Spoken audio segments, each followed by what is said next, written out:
Bonjour et bienvenue dans une nouvelle édition de votre JT d'Agri85 TV. Cette semaine, nous sommes en direct de l'Assemblée Générale de la CAVAC à découvrir dans votre reportage. La CAVAC a tenu son assemblée générale ce vendredi au Sables d'Olonne. Face à la crise traversée par toutes les productions, la coopérative annonce sans surprise un léger recul de ses résultats. Pour le groupe, ce bilan économique reste néanmoins satisfaisant, notamment grâce à sa polyvalence et ses activités agro-industrielles. 2016 a vu donc la coopérative œuvrer vers ses producteurs, essayer de les accompagner d'une manière d'abord conjoncturelle, au travers donc des aides directement prises sur le résultat de la coopérative, et puis au travers aussi d'aides structurelles, en voulant capter de la valeur ajoutée sur les marchés aval, rétribuer le mieux possible aujourd'hui la vente des céréales ou des productions animales, mais on en a vu dans cette assemblée générale, ça reste quand même difficile. 2017, eh bien, on s'accroche donc aux bonnes nouvelles, comme tout le monde, notamment du côté du lait. Maintenant, ça reste à transformer. On regarde les indicateurs des prix mondiaux, ils s'améliorent. Et puis, voilà, simplement continuer dans cette lancée aujourd'hui, à la fois des pressions syndicales qui ont porté leurs fruits sur le cœur de gamme. Voilà, j'espère que c'est un mouvement qui va en entraîner d'autres, notamment sur la prise de conscience de la grande distribution, sur la nécessité de revaloriser les productions des producteurs pour pouvoir continuer à alimenter leurs magasins. Parmi ces axes stratégiques, la CAVAC entend répondre aux attentes sociétales et poursuivra son implication dans la filière bio. Le groupe projette également de poursuivre la construction de filières créatrices de valeur ajoutée pour les agriculteurs et envisage de développer son activité de distribution, notamment de produits alimentaires. On a réuni 300 agriculteurs et acteurs du monde agricole autour de l'idée de faire découvrir comment se met en œuvre ce système de production. Et pour échanger sur le système d'agriculture de conservation des sols, l'association régionale APAD organisait une université au champ autour de 11 fermes jeudi 10 novembre dernier. Cette journée, c'était un bilan d'une action qui a commencé en 2013. On a été retenu dans le cadre du projet CASDAR Agroécologie, dans le cadre de la préfiguration des GI2E.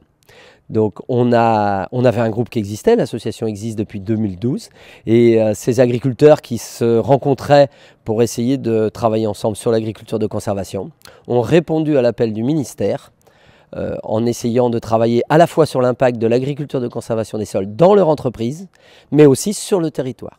Et cette journée du 10 novembre, c'était l'acte final de ce projet, pas du tout une fin pour le groupe, parce que en même temps qu'il a travaillé sur ce projet de 3 ans, il a également répondu à la construction des GI2E, et ce groupe est validé GI2E, groupement d'intérêt économique et écologique. Et fier de cette reconnaissance dans le projet agroécologique, le réseau entend poursuivre son travail pour proposer des indicateurs et des outils.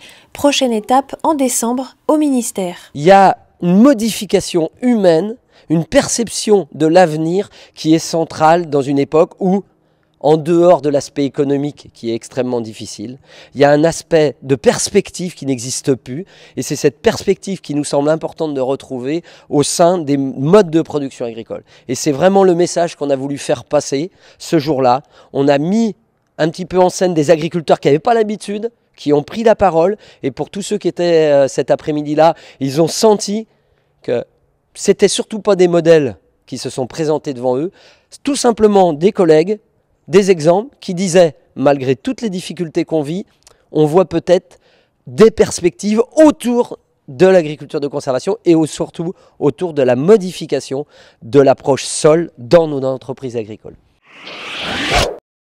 4 bénévoles responsables calendrier deviennent salariés du SR Vendée. Nathalie Herbreteau, Mirella Blanchard, Micheline Barrault et Dominique Bocquier sont les responsables planning du service de remplacement de la Vendée.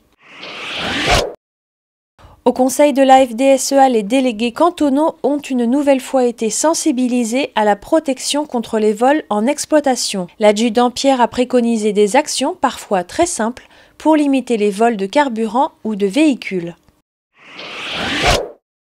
Lors de l'AG de l'association Doux-Chantonnay, les éleveurs ont découvert le plan de développement de la filière volaille de Terrena qui détient depuis quelques mois 65% des parts du groupe Doux. 178 000 tonnes de poulets ont été produites à la fin octobre 2016, soit une baisse de 14% par rapport à 2015, due notamment à la grippe aviaire, à la guerre au Yémen et à la dévaluation du réal brésilien.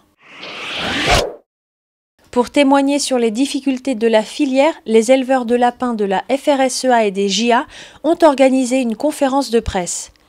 Ils se mobilisent aujourd'hui pour que la viande de lapin soit davantage présente dans la restauration hors domicile et sur les étals des GMS. Face au retard de paiement, une manifestation a été organisée par la FRSEA devant la DRAF à Nantes mercredi 13 décembre. Autour de Jean-Marc Lezé, président de la FRSEA, une délégation a été reçue par la directrice de la DRAF, Claudine Lebon. Suite à cet entretien, une réunion technique est organisée mardi 20 décembre. Jean-Marc Lezé demande que cette réunion mette réellement fin au retard de paiement MAEC notamment, qui sont dus, selon l'administration, à des problèmes de logiciel. C'est la fin de votre JT. Merci à tous de nous avoir suivis. Bonne fête de fin d'année et rendez-vous en 2017.